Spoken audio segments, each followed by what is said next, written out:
അസ്സലാമു അലൈക്കും വറഹ്മത്തുള്ളാഹി വബറകാത്തു. പ്രിയമുള്ളവരെ, നമ്മുടെ ജീവിതത്തിൽ നമ്മൾ പ്രത്യേകമായി സൂക്ഷിക്കേണ്ട ഒരു കാര്യമാണ് നമ്മുടെ നാവിനെ. നമ്മളെ നാവ് നമ്മൾ സൂക്ഷിച്ചിട്ടില്ല എങ്കിൽ അത് വലിയ ആപത്തിലേക്ക് ചെന്നെത്തും. നമുക്കറിയാം, ഇന്ന് സോഷ്യൽ മീഡിയയിലൂടെ വൈറലായിക്കൊണ്ടിരിക്കുന്ന ഒരു പാട്ടാണ് റുഷ്ദ മോൽ സമദ് ഫൈസി തമ്മിലുള്ള വിവാഹത്തിലൂടെയുണ്ടായ ഒരു പാട്ട്. ആ പാട്ട് ഞാനിവിടെ പാടുന്നില്ല, അല്ലെങ്കിൽ അതിനെക്കുറിച്ച് വിശദീകരിക്കുന്നുമില്ല.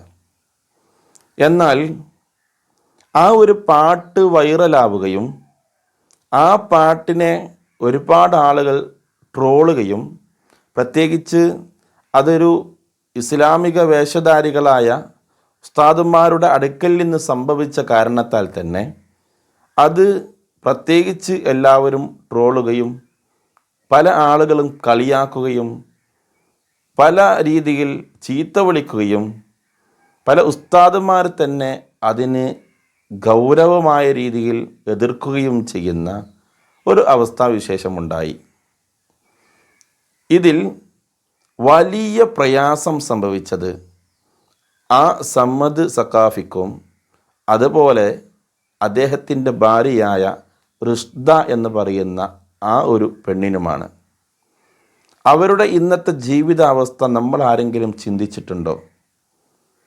വാട്സപ്പിലൂടെയാവട്ടെ, യൂട്യൂബിലൂടെയും ഫേസ്ബുക്കിലൂടെയും ഇൻസ്റ്റാഗ്രാമിലൂടെയും ഒക്കെ ഇവരുടെ ഈ പാട്ടിനെക്കുറിച്ച്, റുഷ്ദ മോളെക്കുറിച്ച്, സമദ് സഖാഫിയെക്കുറിച്ച് ട്രോളിക്കൊണ്ട് കളിയാക്കിക്കൊണ്ട് ഇതെല്ലാം തുറന്നാൽ തന്നെ അവർ കാണുന്നത് ഇതാണ്.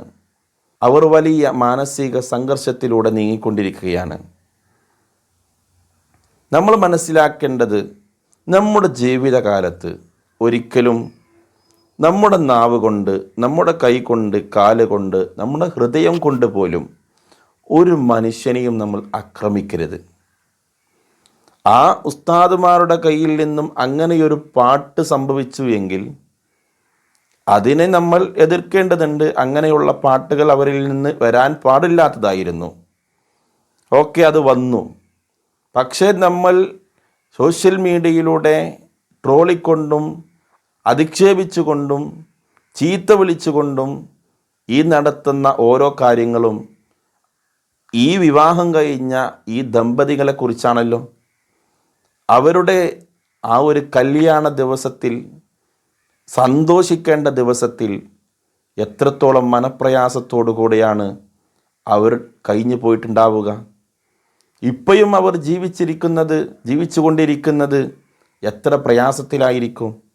നമ്മളൊരു മനുഷ്യനെ ട്രോളുകയാണെങ്കിൽ നമുക്കതിൽ പല സന്തോഷങ്ങളും കണ്ടെത്താനുണ്ടാവും. പല ആളുകൾക്കും അത് സന്തോഷിക്കാനുണ്ടാവും. നമുക്കതിലൂടെ വൈറലാവാനുണ്ടാവും. നമുക്കതിലൂടെ പേര് കേൾക്കാനുണ്ടാവും.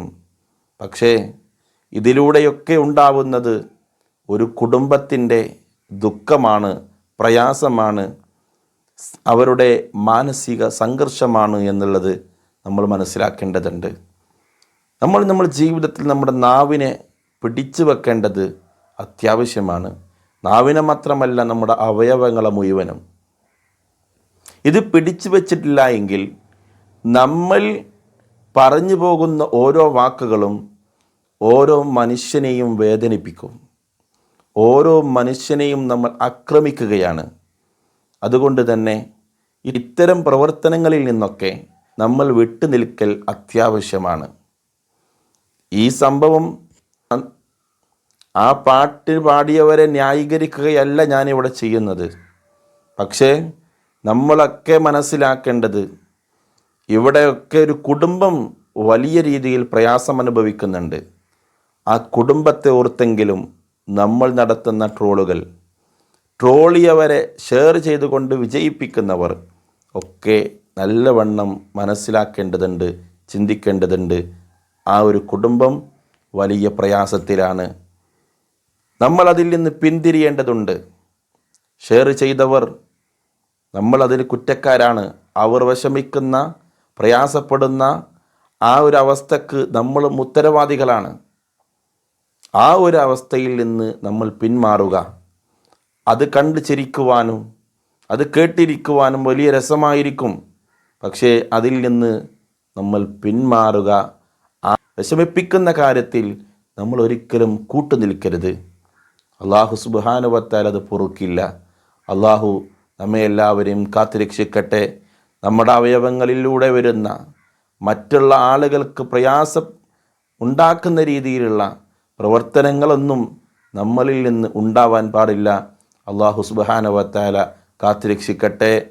നമ്മളിൽ നിന്ന് വന്നുപോയ ചെറുതും വലുതും രഹസ്യവും പരസ്യവുമായ തെറ്റുകൾ മുഴുവനും അള്ളാഹു സുബ്ഹാനഹു വ തആല വിട്ടുപുറത്ത് മാപ്പാക്കി അനുഗ്രഹിക്കട്ടെ. അസ്സലാമു അലൈക്കും വറഹ്മത്തുള്ളാഹി വബറകാതുഹു.